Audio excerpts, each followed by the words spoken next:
Supernatural is something that isn't supposed to happen, but it does. AM 1420 WBSM presents Spooky South Coast with your hosts Tim Weisberg and Matt Costa.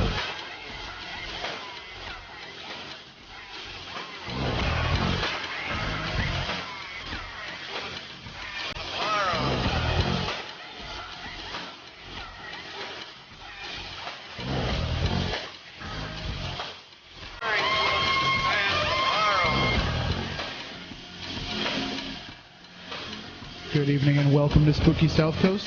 Tim Weisberg here. Matt Costa and science advisor Professor Matt Moniz along for the ride. And right now we have in the studio with us Keith and Sandra Johnson from New England Anomalies Research. And they are going to bless the studio for us because we have so many problems here all the time when we talk about the paranormal. So we're going to bless the studio in preparation for tonight's subject, New England Vampires. And, of course, many other issues that will come up. And we welcome your calls, 508-996-0500, 508-291-0500, and online, SpookySouthCoast.com. But right now we will step back a bit from the mics, and we'll let Keith and Sandra do their thing.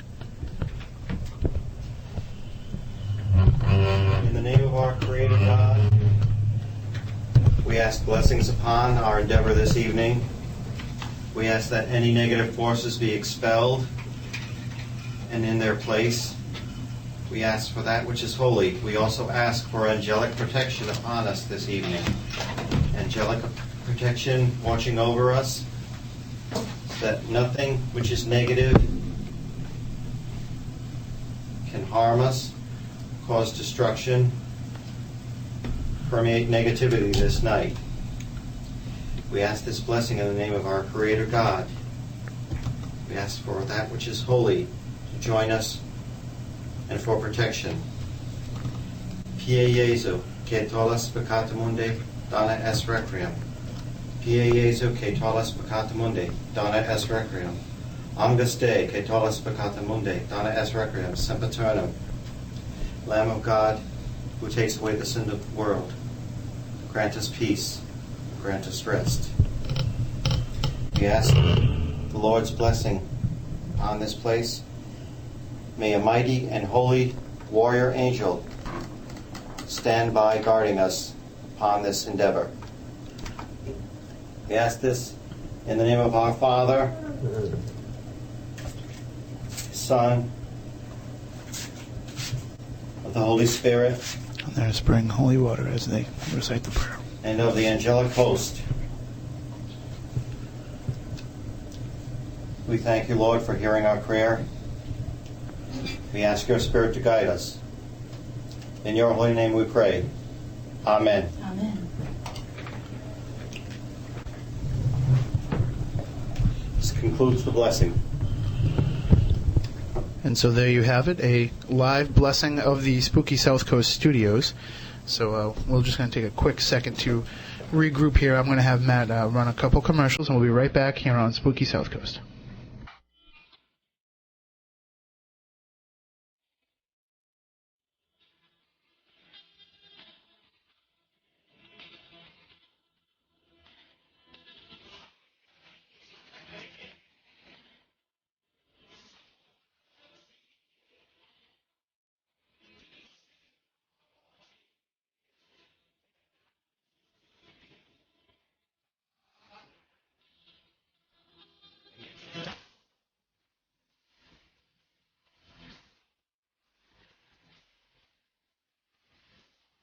Welcome back to Spooky South Coast here on WBSM.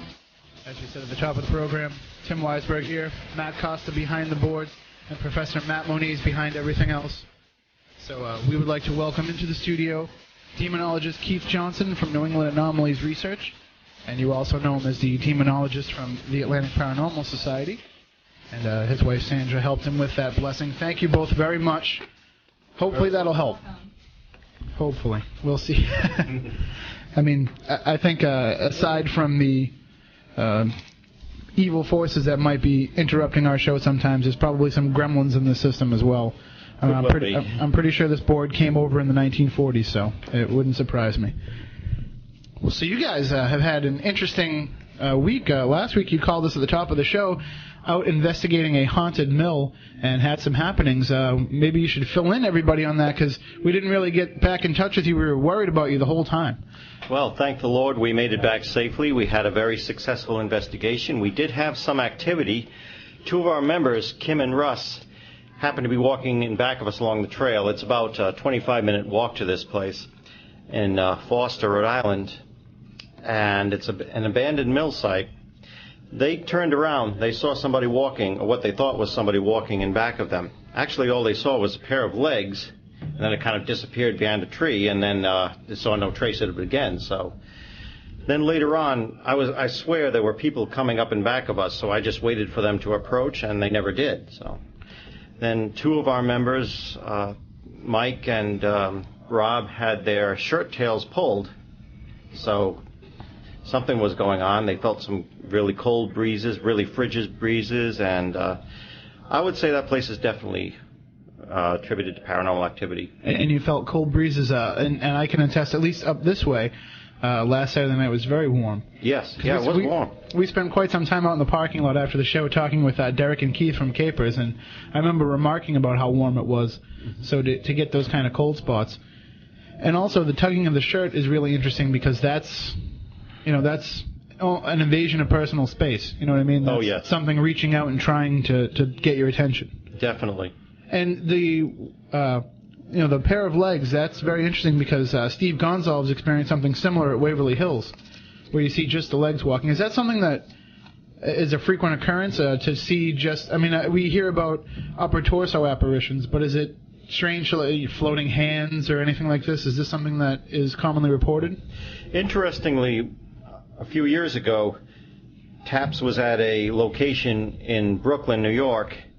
We're upstairs in one of the rooms. Brian Hanwha saw a pair of legs walk into the room, but he didn't see a body to go along with it. So yes, this has been reported before. Some people will report seeing just a hand floating, or that's even in the Bible, as the writing on the wall. But yes, that is not uncommonly reported in hauntings, that it will not be a full body. It will somehow be incomplete.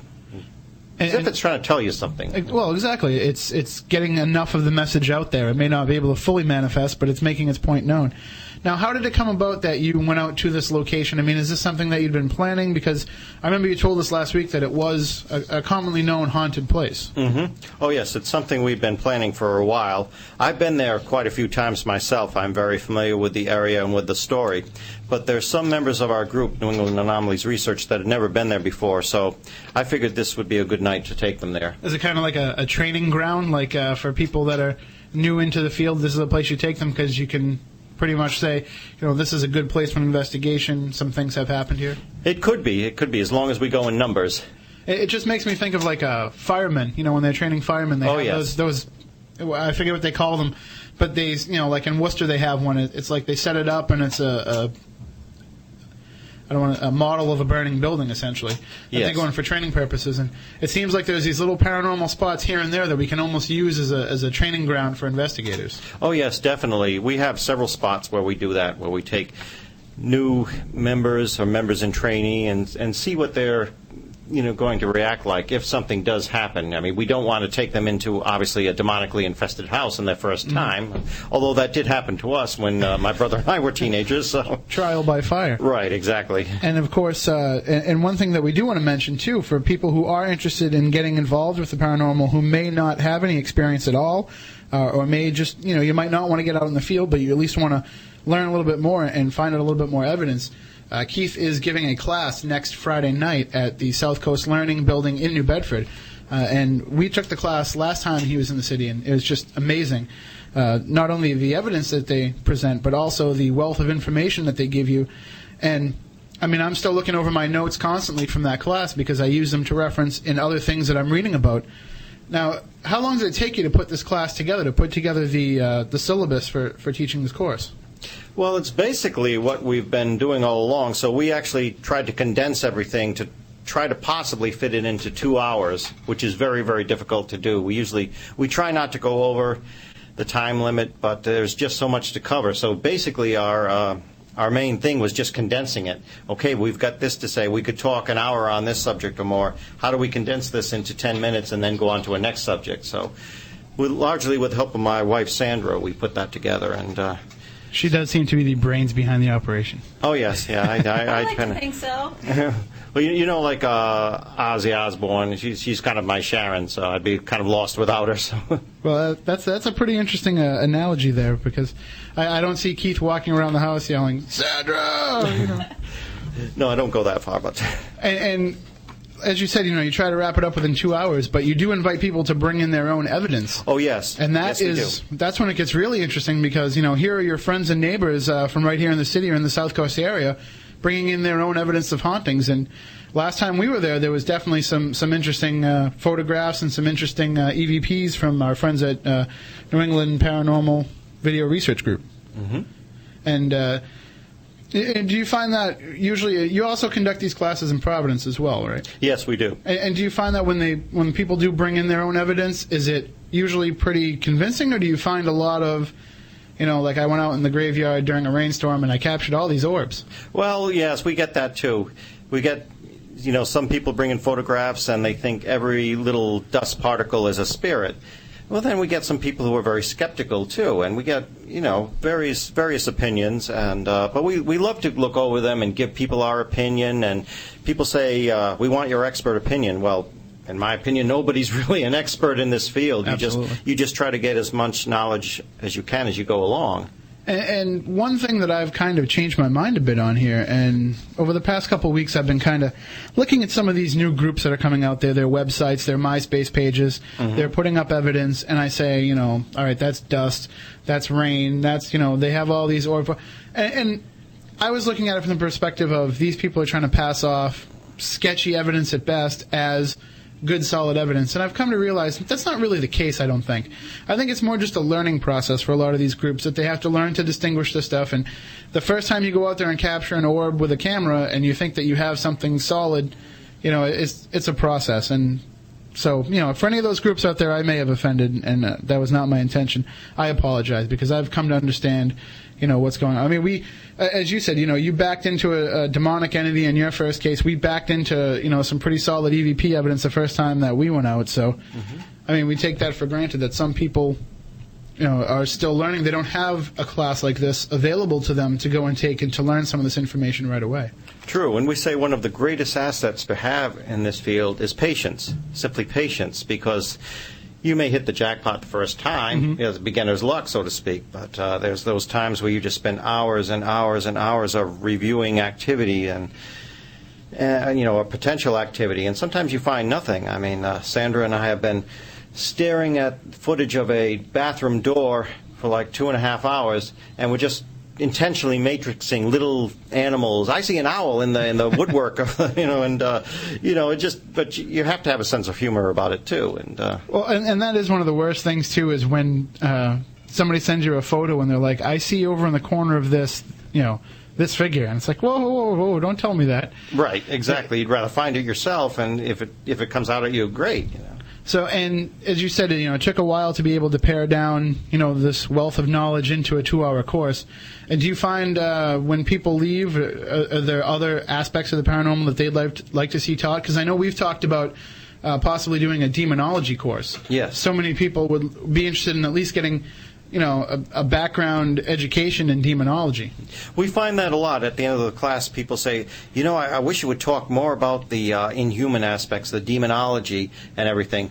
But, of course, you have to understand that a lot of people, there are experienced people that take our class, that's all levels, but there are also people that this is totally new to, and we don't want to just start out, with the heavy stuff. We want to say, this is blow by blow, this is how we began our investigation process, this is how we conduct our investigations, and so if you're new to this is a good course to take. And of course, there are still some spots open. At least when I checked on the website earlier, it didn't have the little blacked out box, so you still could sign up, but I'm sure space is limited, because when we went last time, it was packed to the gills in there. Fills up pretty fast, yes. If you want to go to N.E.A.R Paranormal, N-E-A-R Paranormal.com, or southcoastlearning.org, you can sign up. If you go to our website, SpookySouthCoast.com, click on the blog. We have a direct link to the sign-up page for the course. And I noticed, too, that there's an additional date being offered now in October, a rather ominous date. Did you select that on purpose, or was that kind of just coincidence? No, that was juggled, and so finally that was given to us. Because it's going to be on Friday, October 13th. Mm-hmm. So if you don't have a chance to get in on the 28th, that was fate. Yeah, it's a very convenient day to be able to take it, because if anything paranormal is going to happen to you, it's that night. And of course, being downtown in historic New Bedford, you feel the history surrounding you. I mean, this is a seaport that goes back hundreds and hundreds of years, and we were there on a rainy night, and you can really just feel that atmosphere around you. So when you go to the class, bring your digital recorders and your cameras and your EMF detectors with you, because who knows? We welcome that, yes. And also, you have something else interesting that you've unleashed here on the world, the Ghosts Are Near television program. Yes, indeed. And this is a cable access program? Yes, it is. It is a cable access program. We're into our first month of it. It's just begun airing. And I think I'll have my wife Sandra tell you a little about that. Okay, you can tell us about this program and how it came about. I think people would be interested in knowing how this translates to... Well, as you mentioned before, there are a lot of people out there that would like to take our classes that live in other parts of the country. So that's one of the reasons. You mentioned doing a class concerning demonology. Mm-hmm. We would like to do that. There is a lot of demand for it. We get emails all the time. How do I become a demonologist? Well, we can't tell you how to become a demonologist, but we would like to offer those courses. Outside of that, we have started doing this cable access show. It's we do have guests on. It's kind of like what you're doing here. It's easier sometimes when you can present evidence in a visual manner, instead of us, sitting around the microphone telling people about what's in a photo or... Right. And we are in the midst of trying to get the shows uploaded so that people around the country can watch them. We've got people in Scotland that have been asking us, so we're working on it. For your listeners, we're working. And of course, we'll keep everybody updated as well if it does reach that point, because so many people, I mean, it's crazy. On our message board, if anybody has an issue or a problem and they report their own story and there's something going on, at first it was me saying to everybody, well, you need to contact Keith Johnson. And now it's, before I can even get on the message board and suggest that to somebody, there's other people saying, we've heard Keith on the show. This is the person you want to talk to. He understands, and he's not going to make light of your situation. So, you really are blazing a trail here. Keith can help you. Yeah, it's the Wizard of Oz. You're really helping to make the paranormal normal for some people, to make them feel that it's okay and it's all right, and that's what we're trying to do here. Mm-hmm. And so, now speaking of making the paranormal okay, if people do want to get into investigation, and I know there's plenty of people out there, it's important that so much of it starts not necessarily in the classroom, but, in a figurative sense, in the classroom before they get out into the field, to learn how to use the equipment, to learn what to expect, to learn all that stuff beforehand. And so they need to connect with somebody such as yourself to get that kind of information. Yes. Yes, that's always a good idea, to look to somebody more experienced, as I did, because back then when I first started, there wasn't that much help available, but I read every book I could get my hands on, my brother as well, and we tried to learn from those more experienced than ourselves. So Ed and Lorraine Warren, for example, the works of Hans Holzer. So do you feel now like you've kind of stepped into that mentoring role for the up-and-coming?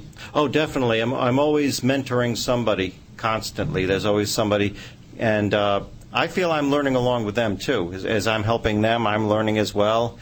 And so I feel it's all one big, happy family. It is. Because once you've opened your mind and opened your experiences to somebody else, you do feel a personal connection with them. Oh, yeah. I mean, you're not just going to call up and share your story with just anybody unless you feel comfortable doing so. And when you make that connection, it is like family. This is true, very true. And that's, what we're hoping we can do here is to convince people that it's okay to call up and to share your experiences with us, because we'd like to help you get to the bottom of what's going on.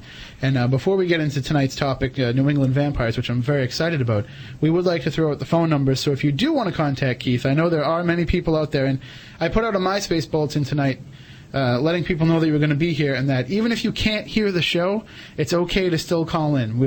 We'll stop what we're talking about for a few seconds to help somebody if they just need to talk to Keith and get something out there and at least find out what he thinks.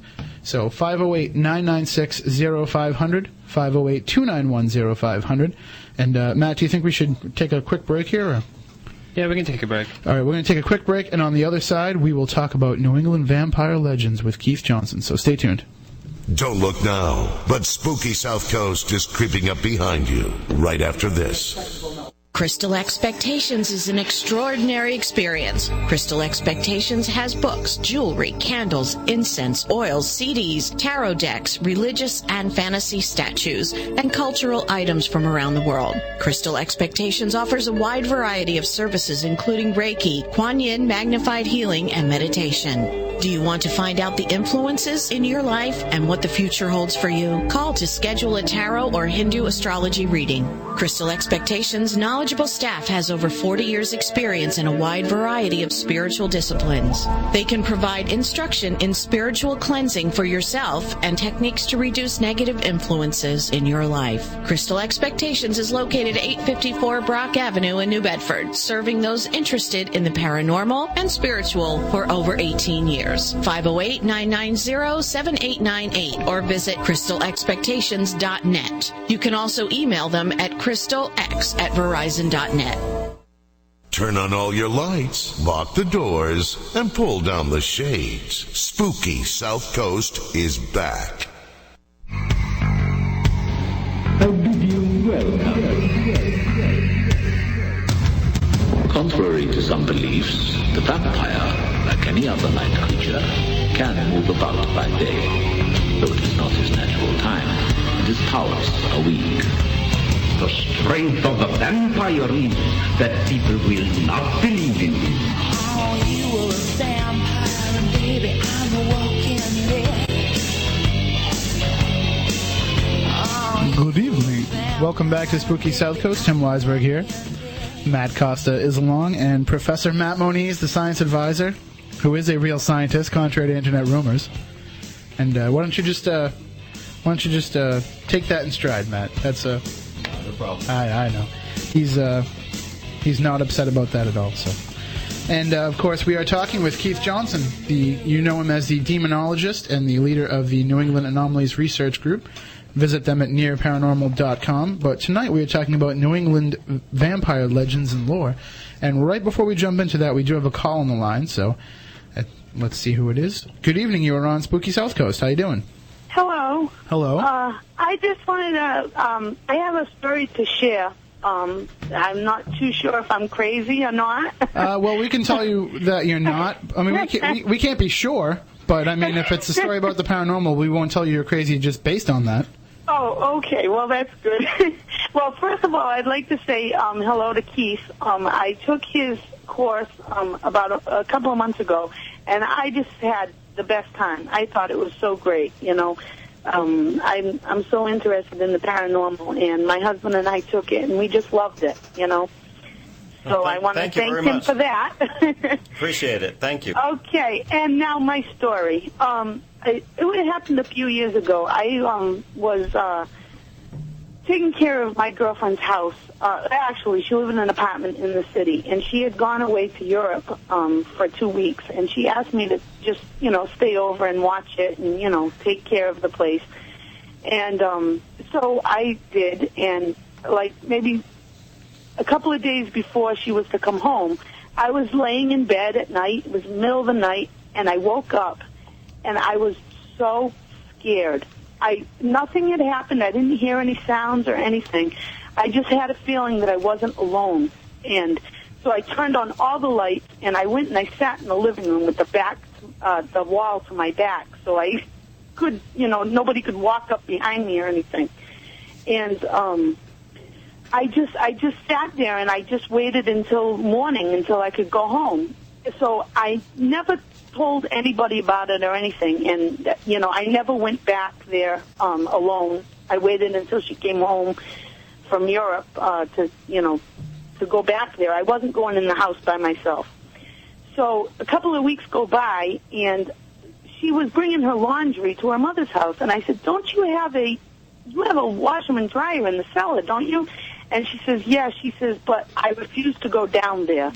She says, "There's something in the cellar. I went down once," and she says, "I will never go back there again." So she went all the way 2 towns away to do her laundry because she refused to go down in the cellar. Now, do you think it's possible that whatever was in the cellar, now she never said anything, and I told her my story, and she said, "That's exactly the experience that I had in the cellar." Do you think it could come up from the cellar, whatever it was? I mean, does it have to be something that I had to see, or, am I crazy, or is it... You know, sometimes the best thing to do is to trust your instincts, especially when it's a situation where you're alone. I mean, it could well be your imagination, but if you're feeling that uncomfortable, and if other people are verifying that they feel uncomfortable in the same location, I would tend to trust your instincts. Yeah, I've never had such a fear in my life. It just felt like an evilness, like something was watching me, or I don't know what was going to happen, but I've never been that afraid in my life, Well, there are certain entities which will project that. As a rattlesnake will use its rattle to project fear, to project a warning. Some of these entities will project that. So I'd say that you probably did the right thing by not going down there alone and not remaining there. And if you felt that strongly about it, then especially by yourself, I think you did the right thing. Well, she no longer lives there, so it kind of makes me feel good now when I go visit her. I don't have to go in the same house, Oh, you mean we can't go over and investigate it now? Well, you could, but she doesn't live there anymore. Oh, that's too bad. Well, let's get the new residents to listen. Well, I'm not going back there. I'll tell you that. It's interesting because if you had said, just when you were in the basement, you felt this feeling, you felt this oppressive feeling, I would say, look to the electrical boxes to see where the sure, a number of explanations. But the fact that it's carrying up, that she feels that level of uncomfortable in the basement, and that you could feel it, through the floorboards upstairs, it goes beyond just simple. Things that you can easily dismiss. So right. What freaked me out was that she told me she had felt the same thing, and that just really blew me away, Well, the important part of this story is that you did share what you felt with your friend, and that she was willing to share what she felt back with you. And if it wasn't for that, openness, then, who knows what could have happened. Something, could have actually eventually made its presence a little bit more known. So at least, thank God it wasn't when I was there. and that's what we're hoping that we can do, is to get more people share those stories. Who knows? Maybe the people that live there now are listening and they've felt the same thing. So. Right. Well, I just want to thank you for your show. I listen to it every weekend. Thank you. Well, in that case, we know you're not crazy if you listen to our show every week. That's for sure. Well, that's debatable. Other people say other, That's true. Well, we thank you for sharing your experience. Time. You too. Good night. All right. Bye-bye. Bye. So, yes, and if you'd like to share, please, 508-996-0500, 508-291-0500. Of course, we never think anybody's crazy, because we are crazy, so we know what crazy is. So we doubt that any people from any of our callers or any of our guests are ever crazy. I don't suffer from insanity. I enjoy every minute of it. There you go. That's exactly what it is. So, and now, Keith, you approached us previously about something that you really wanted to talk about is New England vampire legends. And that's something that you don't really hear about anymore. We're famous for witches. We're famous for all kinds of haunted locations and haunted happenings. But just how rich is the history of vampires in the New England area? It's actually very rich. Very, very rich. And I'm surprised that it's not more well known, because it was such a common belief in past generations. I mean, everybody basically believed in it, at least in the rural parts of New England, especially Rhode Island. It was particularly concentrated in the state of Rhode Island. And for what reason? Is there any, anything that history shows? I mean, Rhode Island was kind of formed to be a more enlightened version of Massachusetts, if I have my history correct. I mean, Roger Williams was looking to move up a level, say, in higher awareness. This is true. But the mortality rate, especially among young people, was so great in past centuries, and medical science at the time had really no explanation, no cure for this. People didn't know about germs or how disease, contagion was carried, and so people basically turned to their superstitions and folklore and folk remedies, which sometimes worked, sometimes didn't. And what are some of these incidents that would take place that would, be misconstrued as vampires? Well, what would they be like today that we would know them as? Any disease which would waste away the body, say a cancer, or, although we don't hear about it as much today, tuberculosis, although it is making a comeback because there's a strain that's more resistant. Tuberculosis, which was called consumption at the time because it tended to consume the body. Any disease like that, which was a wasting disease where the people's vital forces seemed to be drained away. And so would it be a matter of they would make just make an assumption that there was something wrong with them, something cursing them, or was it just easier to blame somebody else for their problem? I mean, was it more of what society deemed as the cause, or more what the individual deemed as the cause, is what I'm trying to get to? I think it was more that people were desperate when they had no answers. When a loved one was suffering, when they were losing a loved one, a parent will do anything to save a child. So I think that's where these people were coming from. It's easy to look upon them as very superstitious. Oh, what a ghoulish practice they actually did by believing in vampires that were rising from their graves at night and draining the vital forces of the living. But when you're faced with that, when it's a desperate situation like that, I can't really blame them. And I'm sure I would have believed the same exact thing if I were in their position. But it's interesting that, the idea of the undead was so prevalent because they had such a rudimentary understanding of what death is. I mean, it was pretty much, I would assume, not even knowing really the historical time, what they used for such measures, but, check to see if they're breathing, check to see if there's a pulse, listen for a heartbeat, that type of, diagnosis. They probably didn't have anything much more advanced than that. And as we know now, there are diseases where a faint pulse, a faint heartbeat is a result. Back then, they also used to bury people in coffins that had a tube that would go up to the surface because, you're right, they weren't able to determine if a person was truly dead. One of the other things that they used to do is leave a person lying in state for at least 2 days to ensure that they didn't recover from whatever ailment they may have had. They still do that to this day. Before you're cremated, you have to wait 48 hours before the body is allowed to be cremated to ensure that the person is truly dead. So is that maybe what a lot of these superstitions came about from, was that, they would assume someone had passed on when they really hadn't? That could account for some of it, but it was a very, very widespread belief. Similar to European belief, but not exact. I mean, in Europe, if they disinterred a body and the body was not completely decayed, that was sure sign that a vampire was at work.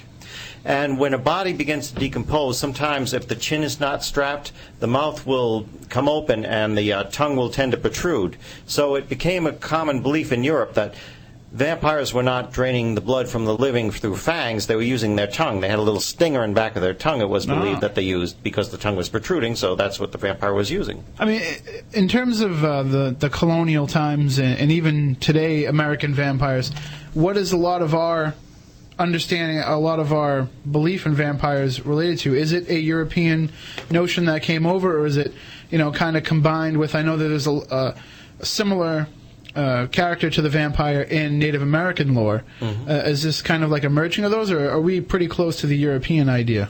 I think it's closer to the European idea. I mean, the Native Americans did have a sort of belief, but the way it was practiced in New England is very, very similar to the New England belief. Interestingly, incorruptibles, like a saint, would not decompose. The body of a saint would not decompose. The same way with a body of a vampire in New England. If somebody did not show signs of decay that were natural, it was naturally assumed that they were a vampire, and they were feeding off the life forces, not necessarily just the blood, but the life force in general of sleeping relatives. And Matt, maybe you can back me up a little bit on this and let me know if I'm off base, but don't bodies decompose not based on anything other than, the temperature, There's a number of factors. There's physiological factors that would determine that. It's not necessarily that, you can open up a coffin and know that somebody should have been decomposed to this point. The biggest factor, actually, believe it or not, is the availability of oxygen.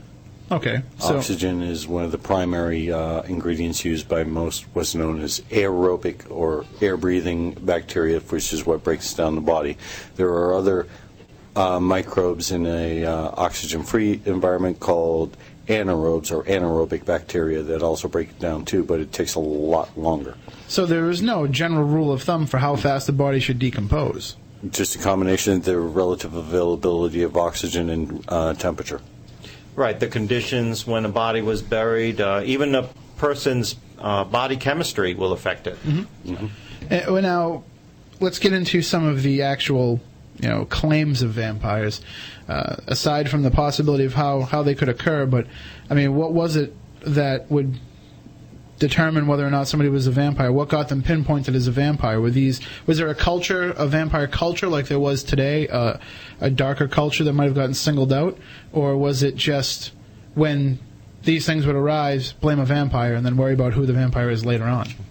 Interestingly, unlike vampire cults of today, it didn't usually involve anyone who was living. They were always the victims. It was the deceased that the vampire spirit inhabited. That's what was believed. Mm-hmm. So, in fact, it was quite a different notion of what I was told when I was younger, because I would hear these stories. In fact, the first person I heard them from was my mother, that we actually had a couple of people in Rhode Island in the past century that were considered to be vampires, and but it was only after they were dead that they were suspected of actually being a vampire themselves. Because maybe, with the 1930s, with the prominence of both Dracula and other vampire films, it's kind of changed the notion of the vampire as, the creepy guy that lives in the house in the corner can be considered a vampire, whereas I know that in the past, like you said, it was more something that there was nobody that you could say was the vampire, you know what I mean? Yes. And maybe it's just, the more modern-day culture that's making me think that, but, you see a film like Interview with the Vampire, which, as much as it is fiction, does take into a lot of account, what the times were back then. And there were people that could be viewed as vampires. So I just want to make sure that there wasn't an incident like, with the Salem witches, where people were being identified and misidentified as vampires and being social outcasts. Right. Interestingly, that analogy has been made before, but basically the suspected vampires were already deceased. They weren't living. It wasn't like, gee, I think this person's a vampire while they're alive. It's after they were dead, so basically. They just waited till after you'd passed on to attach that stigma to you. Exactly, yes. And was there a cure for vampires back then? Now through Hollywood we have the stake through the heart and hoping for sunup to come before the vampire gets you. Was there certain practiced vampire cures that they would use? Yes, a certain type of exorcism was performed where certain internal organs, vital organs, especially the heart, would be removed. The corpse had to be disrupted in some way to render it incapable of attacking further or harboring a vampire spirit. So most often the practice was remove the heart, perhaps some other vital organs, burn them, reduce them to ashes, and then rebury the body.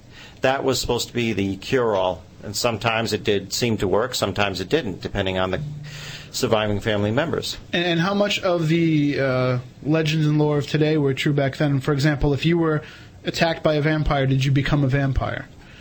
It was considered you might be. Mm-hmm. You might have this spirit in you, but mostly it was one particular person, individual they were looking for. If they found that person, they destroyed the body. They pretty much hoped and prayed the problem was over.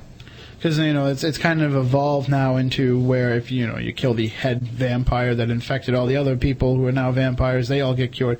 The legend has kind of expanded over the years, and it's just important to narrow the focus to exactly what it was that people believed in New England at that time. So yes. I think we have a call here on the line. Let's check it out. Good evening. You're on Spooky South Coast. How you doing? Hi, how you doing? All right. How are you? Okay. I'm just curious why this is a science. I'm curious why, to the professor, I'm curious what prompted you and why you use equipment and computers.com. Like, why are you talking about demons? What, did you have a personal experience? Is there a reason, or is it just a study? I'm curious to know what makes you so knowledgeable. I can't say that. I don't know, but I called last week. It was the first time, or the week before, first time I've ever heard the show, and I just wanted to relate an experience that I had, and that I've always, even when I was a little girl, because of lack of knowing how to say anything else, I've always said, I see air, and of course adults would laugh at me, but I've always, even now, I can feel movements around me. I see things, I just always know there's something going on around me. I never found anything malevolent. Even when I had the brush when I lived in Captain Allen's house, and I called him Al. You remember me? I told you if he could put on the lights, why can't he clean house, right? It isn't like I don't think I'm crazy. I don't think I'm anything like that. It's just simply true. It's simply true. I have my experiences have never been asked for. I have no interest in the subject. It's just simply things that have happened that I have no other. I'm very skeptical. No other explanations for, and believe me, I try to delete explanations, anything I can explain, okay? If you want, I don't have extensive reading habits on it, nothing like that. I just know that there's other things and other things, whatever it is, entities, whatever you want to call it, lack of better words, whatever it is, there are things, I just know it. Well, that's what I think. I think that you have a sensitivity that some people do have, and they don't quite understand it. I mean, I myself don't have it, but I know plenty of people that do have that sensibility. They have a better... It's just natural. Yeah, it's just that I just am aware of my whole life, and I ignore it. You're a little bit more understanding of the world than the rest of us are. You have a little bit closer connection to it. Why does he say demonology? I mean, I have felt that... I have felt good presence that has helped me at times. It has, just... for no... Again, without no explicable reason, times when you think there's something you cannot do, you can't go on, for whether it's inwardly or outwardly, and you get a little push. That's all I can call it, is a push. Well, and I just don't understand why it's demons. Matter of fact, I call my girlfriend the demon because she keeps me up all night, keeps me out all night. I call her the demon. Well, if you want, real quick, we can just go around the table and people can explain their experiences. Explain to me why you're so knowledgeable and what your experiences are. Well, I myself, the only thing that makes me knowledgeable is that I have developed an interest in this subject due to personal experiences. What were your personal experiences? When I was younger, much younger, I had some issues when I was younger with feeling like I was being visited in the night by different entities. Good or bad? Bad. But then again, I have also come to realize that I have suffered from some sleep issues during my entire life. So, I mean, it is possible that could be explained. But when I was a teenager, I did have an aunt and uncle that lived in a haunted home. And we experienced some pretty interesting phenomena while they lived there, such as faucets turning on and off by themselves. Right, like the glass, like the fishbowl, like I had. Yeah, I've had experiences similar experiences. So, I mean, except we did a little bit of research on it and talked to some of the neighbors, and it turns out it was a little bit beyond just that home, to the entire neighborhood. And so, Burial ground? Yeah, right next door actually. So it did make me aware of the fact that this is out there and that it does exist, and it made me open my mind a little bit to the possibility. Your mind should be open. Everybody's mind should be open to whatever. Well, I mean, as a teenager, though, you don't really want to talk about this stuff. No, of course. I never wanted to talk about any of this either, but, because I have always seen air, I will call it, right? Just like when I was a kid. I see air. I'd say, I see air. Don't you see that? Don't you see that? You're probably seeing auras and different, different... what's the word I'm looking for? Not auras, but I just think it's like energies, different energies. Aware, that's right. That there are other things. I don't know what it is. I have no idea. Okay, I think but Matt there Moniz are other is, things around me all the time. Matt Moniz has had a little bit more experience with me staring the paranormal in the face for about 20 years now. I have no evidence. I want to know. I want to know why. I want to know why. Well, he'll tell you what his experiences are. Yes, I'm interested. What do you want to know about? What do I want to know about? I want to know what prompted you. I want to know, why. Is this a professor? Yes. Well, we call him the professor. They call me the professor. It's tongue in cheek when we call him the professor. Well, you have a syllabus. You teach a course, so. Well, that's Keith that teaches the course. No, that's Keith. Well, where's he? He is right here as well. I'm right next to him. Well, if you want to hear Keith's experiences, get ready. Yes, I do. I want to know what prompted you. I want to know if it was from personal experience. I want to know, I just want to know. Well, my personal experiences began when I was very young. My brother and I grew up in a, quote, haunted house. But when I say haunted, I don't mean it was the Amityville horror. I mean, every once in a while things would happen that we simply couldn't explain. My parents couldn't explain. Precisely. I understand. Yeah. I know you don't mean haunted like spooky world and Right, stuff. right. But things, phenomena was happening, and it was out of the normal everyday experiences. There were things you just couldn't explain rationally, at least Precisely. at the time. Yeah. Right. And so my brother, over the years, of course, developed a passion to try to analyze this, to try to capture some evidence of it, and maybe show other people. Because believe me, how can you do that? How can you do that? Well, when we were very young, a lot of people thought we were crazy. You even mentioned this, even mentioned the history of it. People studying this, we were called crazy. And I know Matt's nodding. He knows exactly what I'm talking about. He's been through it too. But you want to be able to analyze data so you can have something to show. And none of us have all the answers, obviously. But we knew enough that there was something else out there, and that's how our passion developed. I agree with you. I agree. Yeah. There's no doubt in my mind that I realize that, we're not all that far apart, and I realize there's plenty we don't know. And do you have a computer, ma'am? No, I don't. They're the bane of my existence. I don't. I know how to work one, and my son has wanted to give me a laptop. I mean, it's not like I can't. I don't. I don't like them. I just live life rather than watch it. The interesting thing is, until I realized that this whole world was out there to explore on the internet, I didn't realize that there was so much evidence that people had captured and shared on the internet. I mean, from even Matt Moniz captured a spirit on film just a couple months ago, and we've captured some EVPs out in the cemetery, and for groups that go out all the time, such as N.E.A.R and TAPS, they go out all the time and experience this stuff, and they've...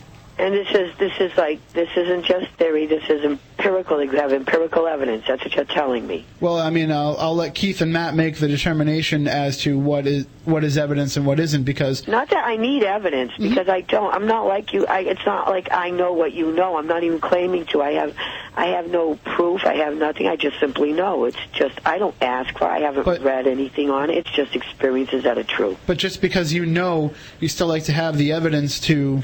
to back it up and I trust my instincts. I'm not crazy. It's not like I'm a nut because I'm not a nut. No, hardly. It's like I just obviously know because it simply happened. That's all. Things have simply happened. There can't be anything crazy about willing to accept that there is something beyond yourself, and that I know that. That we are, just as insects and animals are part of our world, we're part of something else's world. Good thing they're small. They're like monsters or dinosaurs. Good thing we can step on them. Well, we're going to get to that actually in the second hour. I have one other thing to say. As far as vampires, I mean, I realize witches and everything. A lot of it comes down to the blood. Just to let you know. All right, a lot of it comes down to the blood. Witches, they take the property and so forth. They were healers, midwives, so forth. So I understand that. Vampires, though, it's like, to me, I have no thought about that at all. I actually think that, if you believe in something, have so much faith in something, it's bound to hurt you anyway. It's like anything will suck you dry. The whole world's a vampire if you let it be in actuality, but as far as that, I can't say that. I don't have any beliefs at all. I just simply am aware. And I was just curious to know, I'd like to know more about the course, and if it's free and how much. The course is it's $35 for non-members of South Coast Learning and $25 for members. And you can, I don't have the phone number handy with me, Keith. You don't have the number for South Coast Learning, do you? It's like I'm not going to pay $35 to begin with, to be honest with you. I just wanted somebody to I guess I wanted just confirmation that the evidence that they'll show you other is people worth it. have had real experiences. I don't care if it's on camera. I don't care if what kind of equipment is involved. Just that it started with what the prompting was, that there was two experiences. It's not just me that knows there are other things around you. You can visit our website at nearparanormal.com, and we can compare notes. Feel free to contact us. Do you have any literature, something you can send me, because I don't have a computer? We have a lot of recommended literature on our site, and I invite you to look it over. I don't have a computer. You know what, we're coming up on the news break here. You're a Fairhaven resident, or? Yes, I am. Okay, what I'll do is I'll put together a list of books that they have at the Fairhaven Library, if that'll help, and then you can check out some of the stuff they have there, and it's a way to read up on the subject, and you don't have to spend any money or anything. How's that sound? Peace. All right. We are coming up on the CBS News, and then on the other side, we'll talk The Week in Weird. We'll get back into more about New England vampire legends and more of your calls. Stay tuned. And sports. This is WBSM-New Bedford, Citadel Broadcasting, AM 1420, WBSM. Welcome back. Hour number 2 of Spooky South Coast. A fascinating discussion tonight, as always, with Keith Johnson. We're talking New England vampire legends, and we'll get right back into that in a few minutes. Before we get into the Week in Weird, we have just some business to take care of here, some thoughts and news bulletins out there for fans of Spooky South Coast. If you go to our message board, SpookySouthCoast.com, you'll see the Waverly Hills video that I referenced a little while ago that Matt Moniz and Joe Gonski captured at Waverly Hills of an apparition. Now, as Matt said last week on the show, they sent that to the Mattingleys. They were very, very excited about that footage. I spoke to them via email earlier this week, and it's definitely something unique to what they've captured there. And so a good friend of ours, Groovy Ghost Hunter, who posts on our board, took some of the images from the video and cleaned them up a little bit with a positive and a negative image. So if you go on there under the Waverly Hills video thread on the message board, you can see those photos, and it's a little bit clearer to see the figure that's in the background there. Also, a listener, Jay, sent an email to me earlier this week. He said he wanted to know if we had heard of any strange happenings in the Salters Point area. I said that they stayed out there on vacation in June, and they had some weird things going on. They'd love to see if there have been any other ghost stories in the South Dartmouth area. And I know we've talked about the UFO phenomena in Dartmouth last week and in previous shows. But if anybody knows of anything about Salters Point in particular, or ghosts in the South Dartmouth area, why don't you hop on our message boards on SpookySouthCoast.com, sign up, and you can share your stories with us there, and we will let Jay know any that we get. You can also send us an email if you want to get all three of us, spookycrew@SpookySouthCoast.com, or, of course, Matt@SpookySouthCoast.com for the Silent Assassin. I'm Tim at SpookySouthCoast.com, and Matt Moniz is Science Advisor at SpookySouthCoast.com, because it wouldn't work if we had two Matts at Spooky. There you go. And also from our good friend and guest Christopher Balzano, who runs the Massachusetts Paranormal Crossroads website. Wait a minute, let me get ready to do this right. What are we going to do now, Matt? We going to do a joke, Matt? We're going to do a joke. Got any gum? Got any gum? Okay, from the home office at masscrossroads.com, the 10 things that Christopher Balzano learned from watching Creature Double Feature growing up. Number 10, Edgar Allan Poe would have been happier if he stayed in the Army. Thank you for the drum roll. Number 9, the guy with the pale face in the room is the bad guy. Number 8, the only way to get your child to do what you want to is to stand on his tail. Number 7, never fall in love with the peasant girl. She'll eventually break your heart, and chances are she is a vampire. Number 6, aliens look a lot like things found on Earth, only a lot bigger. Number 5, the butler and the maid are always in on it. Number 4, radiation makes nice things go bad. Number 3, every animal or insect will eventually get organized, aggressive, and try to take over the world. Number 2, in a crisis situation, the smart guy will always die first, and the good-looking guy will live. And the number 1 thing that Christopher Balzano and all of us learned from growing up with Creature Double Feature, Vincent Price is not just the guy in the Michael Jackson song. So there you go. Thank you for that, Chris.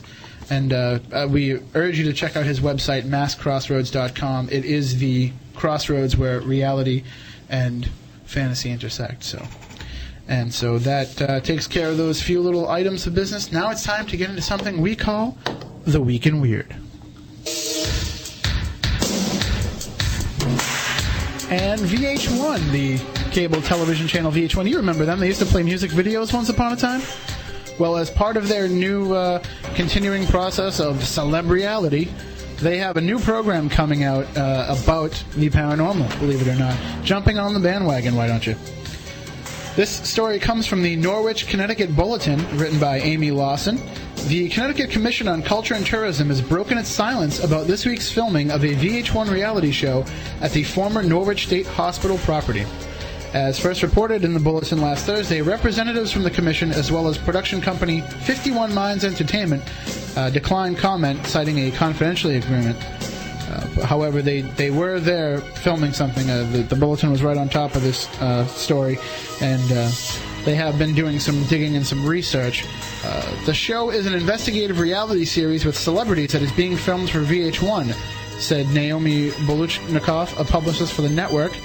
Previously, the network had said they didn't have enough information on the project to comment, but boxer Mia St. John, according to the Bulletin, posted on her website that she just finished shooting VH1's new reality show and that it's called Celebrity Paranormal Project. The show will supposedly air in October. So, and according to VH1's website, it will begin airing on October, but representatives from VH1 would not confirm that the show was taped at the Norwich State Hospital. It does sound to me like, as Matt Costa and I were talking about earlier, it sounds like that old MTV show Fear, where they took a bunch of people that had no history of investigating the paranormal and shoved them into a haunted building with some rudimentary equipment and video cameras. So now they're taking that and they're combining that show with the surreal life. So I think we're going to get a bunch of celebrities, maybe B-listers, trying to become amateur ghost hunters. Keith, what do you think about that? I mean, with the explosion of the paranormal, it was only a matter of time before they started handing Sherman Helmsley an EMF detector and, gave Vince Neil a video camera. Right, but it tends to get sensationalized in the media too when you tend to do that. So, as long as they can remain down to earth and grounded, it's fine. But when you get every little bump in the night is, close up. They have to have, I think, a seasoned paranormal investigator on board as a consultant, or else it just runs the risk of turning everything that you do and your many friends in the field, ridiculing. Exactly. And anything that VH1 does with a bunch of half-hack celebrities on it ridicules whatever they're talking about. So, anyway, that's my little rant about VH1, which, used to be good when they played music. Matt Moniz, why don't we throw it to you this time? All right, this one comes from the BBC News. A company that blasted the first tourist into orbit is offering future clients a chance to do a spacewalk. Space Adventures says the optional excursion will cost $15 million on top of the $20 million it costs for the flight. For that, private space explorers will get a 1.5 hour accompanied extravehicular activity, or EVA, outside the International Space Station, the ISS. The EVA would lengthen the stay on the ISS from 10 days to between 16 and 18 and would require additional training. Eric Anderson, president and CEO of Space Adventures, said they already had potential clients for the spacewalk. Those with enough money would get a chance to hang out outside the space station with a trained cosmonaut as a guide, he said. Potential spacewalkers could blast off in 2007 or 2008. The following year, the firm plans to go on one stage further and launch the first commercial trip around the moon. The flight will cost an estimated $100 million. So very interesting if you have the cash, which, I'm sure that most people do, $100 million laying around. You can go out there and experience space for yourself. Now, the one problem that I have with this, I don't want to be the first guy. I don't want to be on that first flight. I've seen too many disaster movies and seen what can happen. I don't want to be on the Titanic of, or even the Mayflower from Airplane 2. That was a trip to the moon, wasn't it? Yeah. So, again, if you go on that trip and it works out, give me a call. Then I'll consider going. But I don't want to be on the first flight. Matt Costa, why don't you get a little weird on us here? This is from the Queens Gazette. 3 women from Queens, New York, claiming to be psychics, were charged this week for fortune-telling. Sabrina Martel, Dorothy Miller, and Rose Miller were charged and arrested with fortune-telling following an investigation in which undercover officers posed as clients interested in obtaining readings. Under New York state law, a person cannot hold himself or herself as a fortune-teller and claim to use occult powers to answer questions, give advice, or exercise evil spirits or curses, unless it is stated that the readings are done for entertainment use only. In all three cases, it is alleged that the women never stated, nor were there any signs anywhere on the premises indicating that the services were for entertainment purposes. Martel has been charged with grand larceny, scheme to defraud, and fortune-telling. The Millers, who are not related, have been each charged with petty larceny and fortune-telling. If convicted, Martel faces up to 4 years in prison, and the Millers each face up to 1 year in jail. Now, what was that line again? They cannot claim to be fortunate. They cannot claim to. They can't offer advice. They can't. Is that basically? They can't give advice or exercise evil spirits or curses. So or you can answer questions. Or even answer questions. Now, I'm guessing that somewhere within the confines of the New York City Police Department, they must use psychics as part of their investigations. Same description could be used for lawyers. Well, they got to pass a bar, right? That's true. But, I'm pretty sure that I've heard of cases where the New York Police Department used psychics to help get a break in cases. So it's kind of two-faced to say that, you can't do it if it's for profit, but it's okay if you're doing it for the police. Speaking of two faces, from NBC10.com in Philadelphia, a kitten has been born with two faces, and veterinarians don't understand why.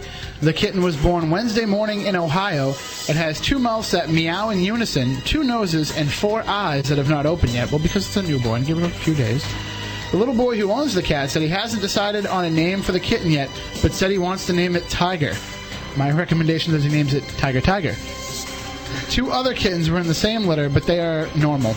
Veterinarians say this occurrence is very rare, but the kitten could be just fine. It has already begun nursing just like the other kittens in the litter. Just, twice as hungry. There's a link to a photo of the two-faced cat on our website, SpookySouthCoast.com, and you got to see it. It is a two-faced cat. I mean, my cat's two-faced because, I'll feed him and then he'll go back out and tell my wife that he wasn't fed, so she'll feed him again. But that's a different kind of two faces. All right, real quick, Matt Moniz, what do you have for us about the Andrea Yates case? All right. This is from Chuck Shepard, News of the Weird. The insanity defense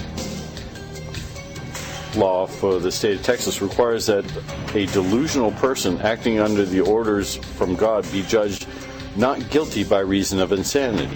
However, a similar person acting under the orders from Satan is to be considered sane, according to prominent forensic psychiatrist Park, I believe it's Dietz, in a June USA Today story. The line was drawn as a result of a case involving Andrea Yates, who drowned her kids in Texas under the command of Satan. She told jurors she was possessed by the devil and that by executing her, they'd be killing him as well. Thus, Dietz believed that Yates knew that drowning her kids upon command of someone without moral authority, such as Satan, was wrong, and thus that she did not qualify for insanity law protection. Dietz later concluded that the opposite in another Texas child-killing case, because God had supposedly assured that the mother and that the kids would be better off dead. So there you have it, a little bit of paranormal happenings there in that case down in Florida. So, and down in Texas. We're back to two-faced again? Well, it is a little bit strange that, one can operate as insanity plea and one can't. Especially when lawyers, as you just put out a kind word for, will just instruct their client to say, well, don't tell them it was God, tell them it was Satan. Speaking of Satan, not that your story relates to Satan, but just your evil. Ah. Okay. From the Associated Press in Orlando, Florida, A cruise ship that suddenly rolled to one side will depart on a new voyage this weekend despite the mystery over what caused the accident that threw passengers across the deck and seriously injured 20 people off the Florida coast. The Crown Princess left Florida on Thursday for New York, where it was scheduled to depart for another Caribbean trip. Either way. Investigators from the Coast Guard and National Transportation Safety Board plan to go along to monitor the voyage. The Crown Princess rolled 15 degrees to the right Tuesday, about 11.5 miles off Port Canaveral, throwing passengers, TV sets, and other objects against the deck and walls. The ship slowly came back up after about 30 to 40 seconds, then returned to port. The ship was sailing through calm seas, and there was no indication that a rogue wave or foul play contributed to the roll, nor did investigators find any ongoing mechanical problems. At the time of the accident, the ship was on autopilot and its captain was away from the bridge. The trip from Florida to New York will determine whether the ship can travel again with passengers. Although the crew does not need Coast Guard clearance for another voyage, the port could hold the vessel if investigators determine it unsafe. There's got to be a morning after. That's beyond the Poseidon Adventure. Well, there you have it, the Week in Weird, which we bring to you every week here on Spooky South Coast. And if you go to our website, SpookySouthCoast.com, click on the message board, and you can go to the Week in Weird thread and insert your own stories there that you find around the web. We welcome it, and if we use your story and we remember to, we will give you credit. So we will be right back in a few moments with Keith Johnson discussing New England vampire legends, and of course we welcome your phone calls, 508-996-0500, 508-291-0500. We'll be right back here on Spooky South Coast. Spooky South Coast, Tim Weisberg here. Matt Costa working his magic, as usual, and Matt Moniz on the other side providing the science. And I have a question for you, Matt Costa, if you're not too busy. Sure. All right, now, so you agree with me that song's about vampires? It's one theory. Or you just played that because I've espoused to you many times that I think that song's about vampires? You're not the only one. Okay, well, yes, I definitely think that that's what it's about. The toadies. So, I recommend it. I do. So we are talking about New England vampire legends with Keith Johnson. You can check out his website, N.E.A.R N.E.A.R paranormal.com. And, of course, you can also sign up for his class next Friday night at the South Coast Learning Building in New Bedford. $35 to register for non-members, $25 for members. Well worth it. Just not only, I mean, we talk about the education that you will get in the 2-hour period about the paranormal and the evidence they present, but the fact that you can meet up with other paranormal investigators.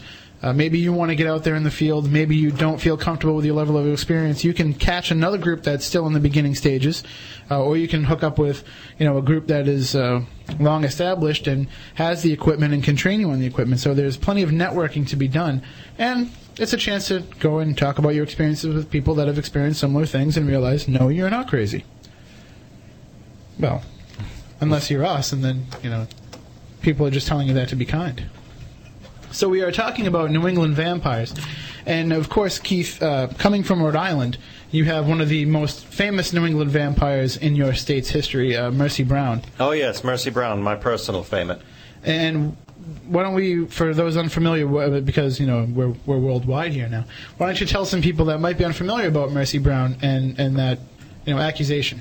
Right. Well, Mercy Brown was actually one of the two I first heard about. And I became fascinated by this, that this had actually happened, that this person had really lived. And, of course, I heard the legend and everything, that she became obsessed with vampirism, with drinking blood at a young age, and that she died as a teenager, and that sometime later she was unearthed and perfectly preserved when they opened her casket. And this is the story as I heard it. But after a while, of course, I'd heard about Nellie Vaughan, too, which was supposed to be a similar incident. After a while, I got so intrigued by this that I had to do some researching on myself, and I found out that some of it was actually based upon fact. Some of it was legend, of course, but as legends are, there's always some truth involved. And, of course, then there was Dr. Michael E. Bell, who began doing research into this, and he he has done so much research into this. Is it all right if I plug his book? Absolutely. Yeah. Absolutely. Yeah, he has written a book. It's called Food for the Dead, On the Trail of New England's Vampires. And if you want the history, this is the, I would say that he's the authority on it. You get so much detail on the actual history of the New England vampires, and so if you want detail, I would recommend that book. You can go to his site at foodforthedead.com and read all about him and about New England vampires. But Mercy Brown, I started doing research on her, and I found out that actually blight hit the family, the Brown family, who lived in Exeter, Rhode Island. Now, this is rather late. This is in the late 1800s that this happened. In 1883, the wife of farmer and horse trader George Brown died of consumption, wasted away, and died in her 30s. Her daughter, who was only 20 years old, Mary Olive Brown, died 6 months later in 1884. Nothing else happened for several years until the brother began to get sick. In fact, he was the only son of George Brown. And, of course, he was a very strong, very strapping, healthy young man, and he had been recently married. When he began to show signs of consumption, he went to a doctor. He didn't just automatically assume that it was some spiritual disease. In fact, George Brown and his family kind of shied away from this notion because it was rather late date. And he was sent by his physician, Edwin Brown, the son, to Colorado Springs to recover. He and his young wife went there. And for a while he did begin to recover. However, unfortunately had a relapse. Then his 19-year-old sister, Mercy Lena. In my research, I found that she actually did not prefer the name Mercy. She herself was known as Lena Brown, but we know her as Mercy Lena Brown today. She came down with consumption, the galloping kind of consumption, or tuberculosis. It was known as consumption at the time. And she wasted away very quickly. She died of this disease in January 17th in 1892. And because it was a very cold winter, she was put in the holding crypt in the Exeter Cemetery, which was known as Shrub Hill Cemetery at the time, next to the Baptist church there. Now, meanwhile, her brother came back, and by this time, of course, all the farmers then belonged to a local grange, and the Grand Master of the grange had had some experience with this. His daughter, Ruth Ellen Rose, had died of consumption and was in fact disinterred in the year 1874, so it's very likely that he gave this advice to George Brown. Family members and friends got together, even though he was not a believer in this. He was desperate to save his son. So when his son returned, George Brown did agree to exhumations of his family members. What was different about this is they also had the county medical examiner, Dr. Harold Metcalf, in on this. He actually participated. He himself was not a believer in vampires, but because he was paid to do it and to oversee what was going on, he did attend the exhumations. Now, the first to be exhumed was the body of Mary Eliza Brown, been dead several years. She was basically in a mummified state. Some of the flesh and muscles still existed, but basically her heart was just a lump of dried flesh, so she obviously was not the vampire. Next, Mary Olive was exhumed. She had gone completely to a skeleton except with a very long growth of hair. And the next to be taken out, she still wasn't buried yet, was Mercy Lena Brown, and she was taken out of the holding crypt. Now, this was 2 months after she had been buried to the day, and so they took her out on March 17, 1892. They got a shock when they saw her remarkable state of preservation. Not only was she perfectly preserved, but one of the onlookers reported that she had actually turned over into a sleeping position in her grave, in her coffin. Oh, wow. And so Dr. Metcalf himself said there's really nothing usual about her state of decomposition. And after all, she was buried in the 2 coldest months of the year, or in the holding crypt the 2 coldest months of the year. But he actually performed the autopsy on her right there in the cemetery, you think of this as really happening, that there were 12 men there. And contrary to what many stories say, George Brown was not present for this. But this young 19-year-old woman who was a member of the Baptist church there in Exeter, she had her burial shroud removed, completely naked, stripped naked, and dissected right in front of these men. Her heart was removed. It contained some partially coagulated blood. Again, Dr. Metcalf said there's nothing unusual with this. Her liver was removed along with her lungs. She did show signs of tuberculosis. There was some quantity of blood in the liver as well. When Dr. Metcalf turned it over, some blood dripped out. Then he left, but the people there were convinced this is an incorruptible. The vampire spirit resides in her. Mm-hmm. She's the one who's been coming at night, sucking the living life forces from her brother. In a desperate effort to save her brother's life, they burned her heart, liver, and lungs on a nearby rock. You can still see the rock today in that cemetery where it was allegedly burned. And they fed the ashes to her brother in his medicine. Her brother was pretty far gone at the time, and her father consented to this because he was desperate to save his child. Unfortunately, it didn't work because he died less than 2 months later on May 2nd of 1892. However, since no more deaths occurred in the family, they believed that they'd done the right thing and the cure worked. However, they just took a little too long to get... Exactly.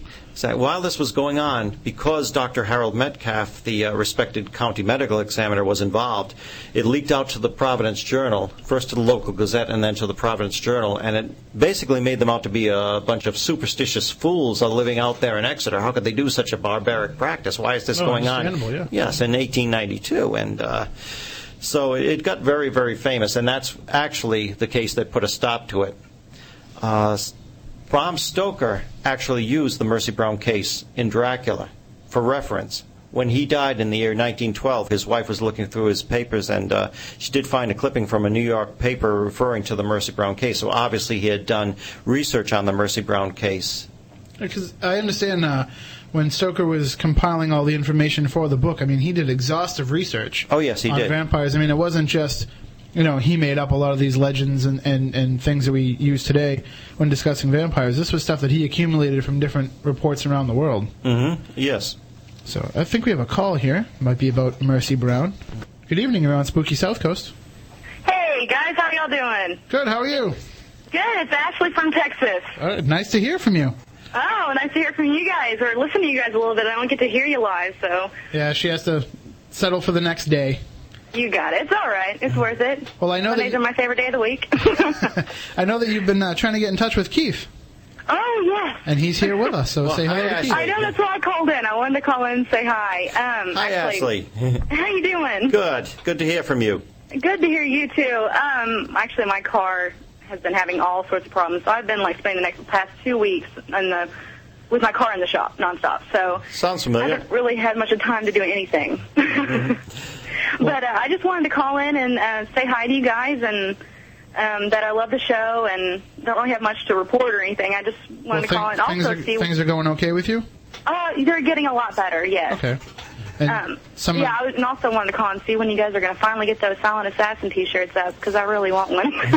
Maybe your car could use a blessing, do you think?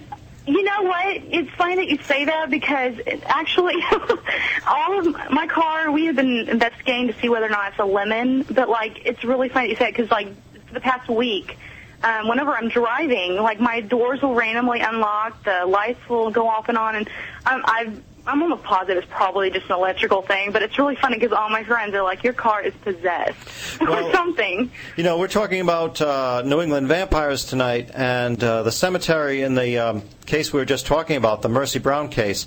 I've known people that claim to have driven in there. Suddenly their car alarm will go off, or the locks will start opening and closing, and things will just go haywire until they pull out of the cemetery. Then everything will be okay again. So maybe there could be something to that. Yeah, probably connected to me, though, so that kind of stinks. Well, any car I drive, it'll happen. Following you around, yeah. Well, we'll say some prayers for you as well, that's for sure. Thank you. My car needs it bad. Okay. All right, well, thank you for checking in, and I guess enjoy Sunday. Because the next time you hear us, it'll be Sunday. So. Oh, you got it. Right. All righty, guys. Have a good night. Thanks. Have a good one. Take care. Bye-bye. She She's very, very excitable, Ashley is.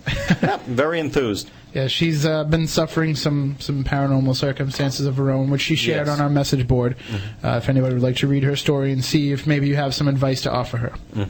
And so back on the subject of New England vampires, as you said, the Mercy Brown case happened very late.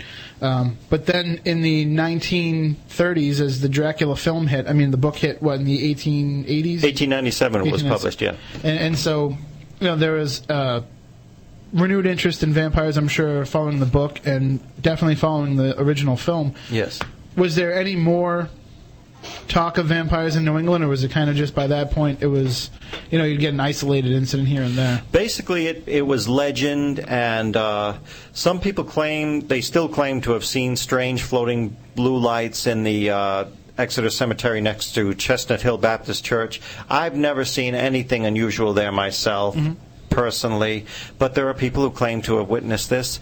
However, interest was renewed recently, especially in the late 1960s and early 1970s with the Nellie Vaughan case, which was actually a case of mistaken identity.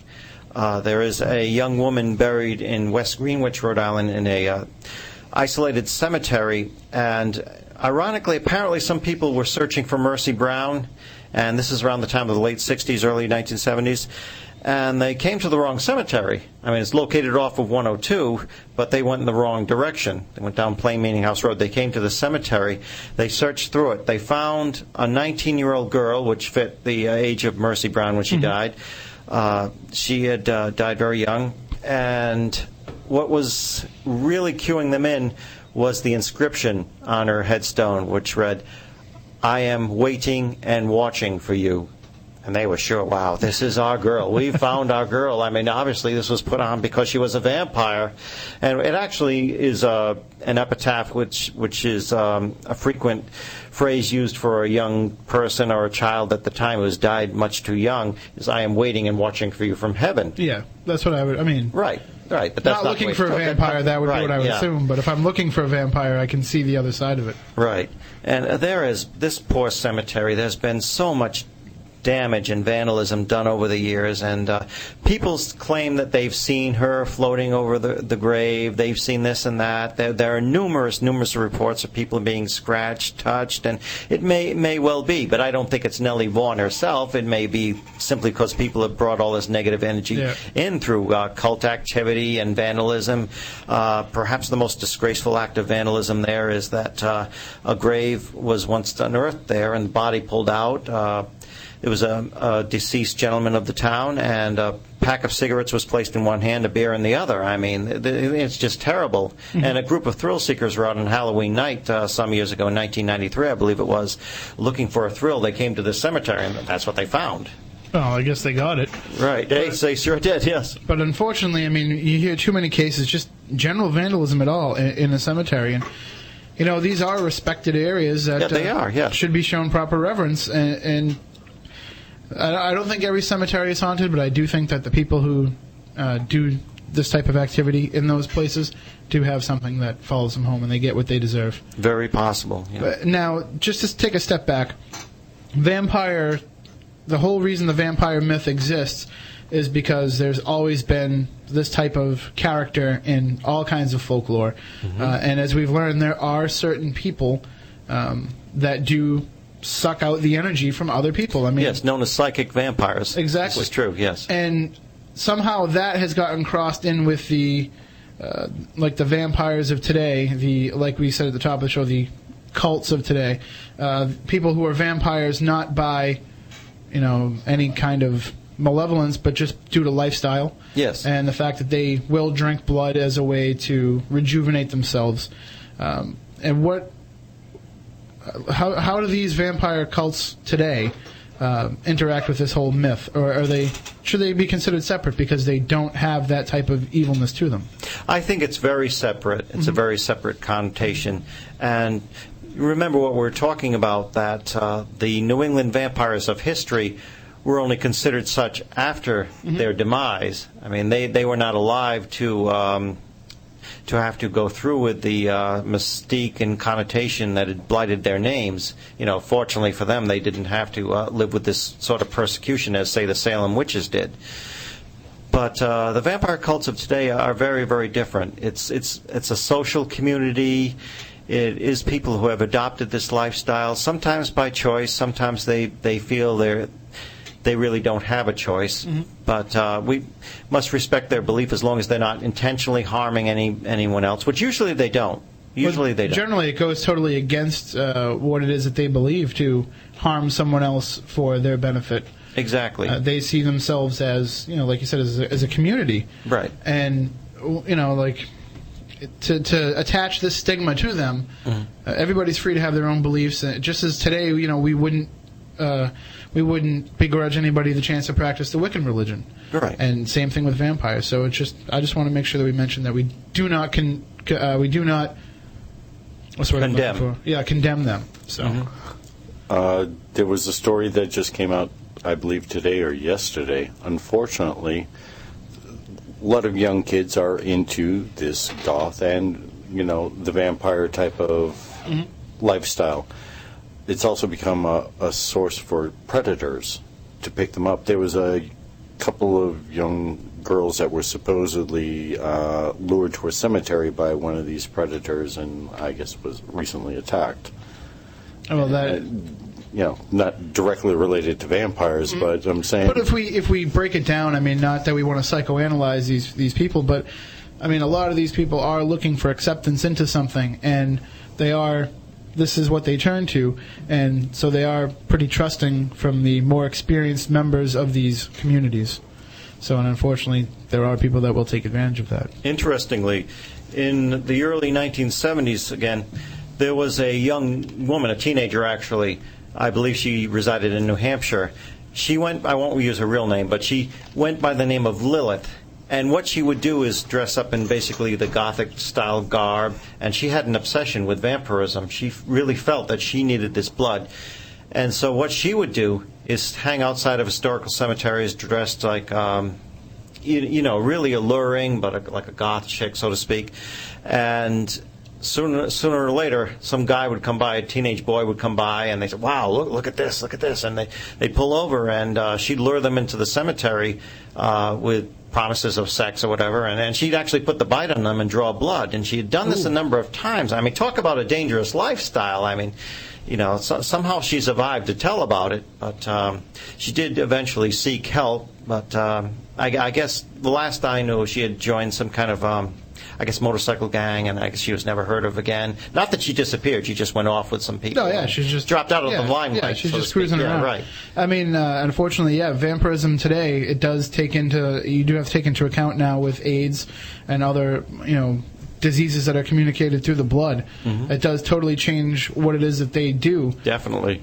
Whether it be, for their own replenishing their own life energy, or just to be part of the group. No matter what it is, there is that huge chance that they're taking. Mm-hmm. Not as great as the chance of being a vampire in earlier times when, stake through the heart. Right, exactly. But, and so we don't condone, we don't condemn, we don't condemn people if that's the lifestyle that they choose. In fact, it's actually quite interesting because they are a tighter-knit community than you will find in a lot of these more accepted religions and accepted beliefs. Mm-hmm. But, of course, the vampires of early colonial times were the result of Puritan hysteria, as so much of this is.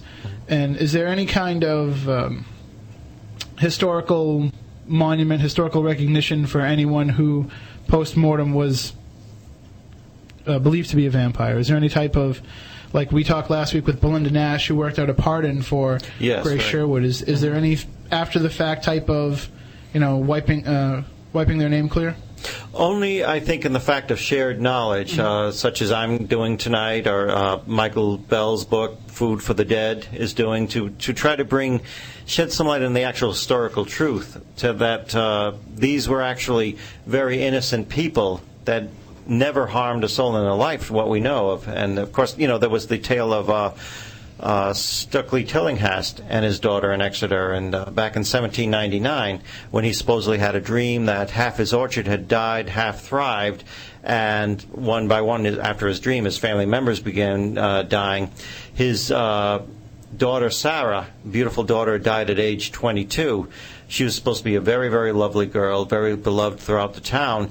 Well, her brothers and sisters began reporting that they were seeing her apparition coming into their rooms at night, sitting on their chest and causing them pain when she sat on. Now, this is psychologically sound when you think about it, because they're bereaved over their sister. They're ill themselves. They equate themselves with their sister's illness, and they have pain, and they experience their sister sitting on their body where they have that pain. So we can see how this would be a psychological reality. And the legend says that half his family died, half his children died. 14 children, half of them died. Actually, only about 3 or 4 of them died in reality. But the story is based on truth. So, and of course, if you would like to find out more about New England vampire legends, as you said, the book by Dr. Bell, Food for the Dead? Yes. And you can find that at local bookstores, on his website, foodforthedead.com, and at amazon.com, of course, where you can find just about every book. And don't forget, next Friday night at South Coast Learning in New Bedford, you can take Keith's course, Investigating the Paranormal. Is the title of it? And if you go to southcoastlearning.org, you can sign up that way. You can also sign up on his site, N.E.A.R paranormal.com, N.E.A.R paranormal.com. And, of course, keep your eyes tuned for Ghosts Are Near. Hopefully we can get it here in the New Bedford area as soon as they get the technology in place. And we'll help you spread it well beyond that, because everybody's listening all over the world here, and I know they'd be anxious to see it each week. So, thank you very much. We hope to distribute it. And if anybody wants to get in contact with you about an investigation, they can email you through your website? Exactly. And so check that out. And I know you have a new email address earlier today when I was emailing you. What is the new address? Sandra? Keith doesn't know the email address, so I will tell you. It's new. We just got it. It's ghostsarnear@inbox.com. Okay, so you can get in touch with him that way if you maybe need an investigation, if you're interested in learning a little bit more, if you want to keep up to date with all the class information of where there will be other classes. Again, if you miss your chance to take it this Friday, which hurry up and sign up now because space is limited, Friday, October 13th, couldn't be a more perfect day for your second chance. And, of course, I have a feeling a lot of people want to take it 2 or 3 times. Matt, do you have anything you want to say? I haven't given you the opportunity. Do I ever? That's true. All right. Well, next week we have a big show. All right, who's next week? We have one of Keith's colleagues from TAPS. Did I not tell you? No, I don't think you did. I'm pretty sure I told you. We're going to have Ron Millione, the gadget guy for TAPS. He creates all of their different equipment that they use. Matt Moniz is very excited about this because he's already going to start commissioning him for some projects. Oh, the things him and I are going to be able to talk about. So we're going to have Ron in the studio. He's going to come up all the way from Long Island to visit with us, and hopefully he'll bring some of these gadgets with him, and we can see how they work, and we'll tell you all about it. Also, joining us for a few minutes anyway in that show will be David Chastain. So if you've been listening to the new Taps Power Radio show, which we highly recommend it, just search for Taps on podcastalley.com, and you'll find it. If you've been listening to that show, they mentioned David Chastain in this week's edition. He is trying to come up with a program where investigators can tie all their equipment into one software program, and so they can try to gain everything across the board all at once. So we're going to have him on. We'll have him talk to Ron about the feasibility, and we'll kick that around as well. So you don't want to miss that show. And also next week we want to mention, for those people further down the Cape, you can check out the Capers Open Meeting on UFOs conducted by Keith Kessner, who was here last week with us. So there's that opportunity as well. It's a big night. You don't have anything you want to add in, Matt? How about we say a big happy birthday to Al? Big happy birthday to Big Al, my father. It's his birthday, so happy birthday, Al. And I'm sure he is probably sleeping by now. Poor guy's worn out. So anyway, that'll about do it. So for Matt Costa, Matt Moniz, I'm Tim Weisberg. Thank you to Keith and Sandra Johnson for joining us. Thank you. And we want you all to stay spooktacular.